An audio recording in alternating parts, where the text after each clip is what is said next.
Here we have an Ingersoll Rand 80-gallon vertical compressor, 5 horsepower, 230 volt, 3-phase, and we're going to fire it up just to show you that it does operate. We pulled off the cover, we wired it temporarily, and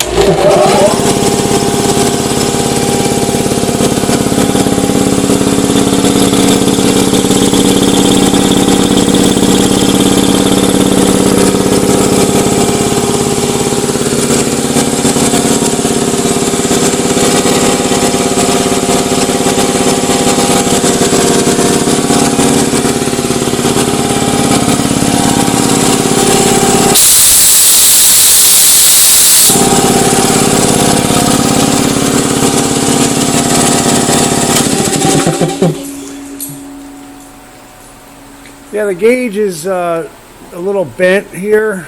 The dial itself, a little bent up, not a big deal. And there's a little bit of shipping distress here on the cage here. It just got a little hit there, but nothing major. Operates very nicely. We put Ingersoll Rand oil in there to select, and overall it's in really good condition. Got a couple little paint scratches on the tank, barely noticeable.